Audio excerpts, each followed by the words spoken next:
problem with that.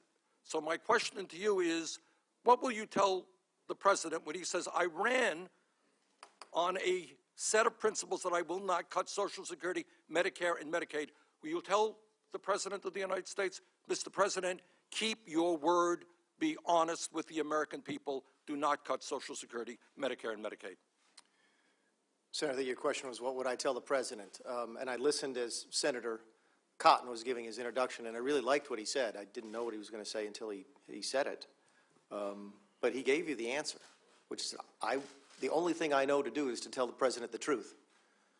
And the truth is that if we do not reform these programs that are so important to your constituents in Vermont and to mine in South Carolina, I believe in 9 or 10 years the Medicaid trust fund is empty.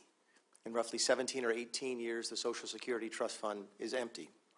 We could choose to do something about that now, or we could choose to do something There is a lot, forgive me for interrupting, I only have 5 minutes. There is a lot that we can do, including lifting the cap on income above $250,000, which would enable us to extend and expand Social Security very significantly.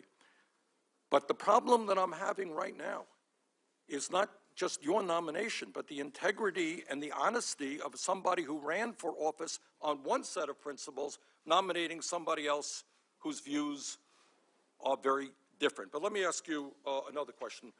When you were a member of the South Carolina Senate, you voted for a proposition that said Social Security is unconstitutional. Do you believe that Social Security is unconstitutional? No, sir. It was brought to my attention this morning before the hearing. I don't remember the vote, but I can assure you as I sit here today, I do not believe that Social Security or Medicare are unconstitutional.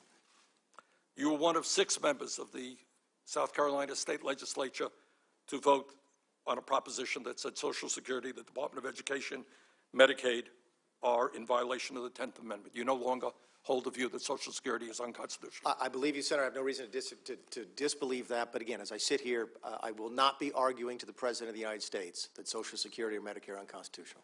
Mr. Mulvaney, Congressman, in July 2015, you wrote a letter stating, and I quote, I vehemently urge House Republican leadership to use every available tool to strip Planned Parenthood of any and all taxpayer funds and to take measures to prevent the group from receiving taxpayer dollars in the future, end quote.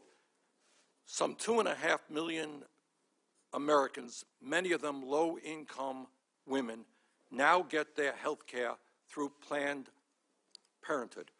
At a time when we have 28 million people who have no health insurance today, despite the gains of the Affordable Care Act, you really believe that we should tell 2.5 million Americans, many of them low-income women who get high-quality care at Planned Parenthood, that they should no longer have access to Planned Parenthood? I hear a lot of talk in this body from our Republican friends about choice. We want to give people choice. 2.5 million Americans, many low-income women, choose Planned Parenthood as their choice for health care. Why would you deny them that choice? Senator, I don't have the letter in front of me, but I do remember the debate, and I also remember what I voted for, and it may have been addressed in the letter. The proposal that the House put forward in July of 2015 would have moved the money from Planned Parenthood to the federally qualified health care clinics, which are more prevalent, more available, and actually serve more needy women than Congressman, I know a lot about the community health centers. I'm one of the leading advocates for them here and help increase funding for them. But 2.5 million people, mostly women, have chosen Planned Parenthood. And after all the talk about choice and we want a health care system which allows people to go any place they want, your recommendation is that we should deny 2.5 million women their choice of health care. Thank you, Mr. Chairman.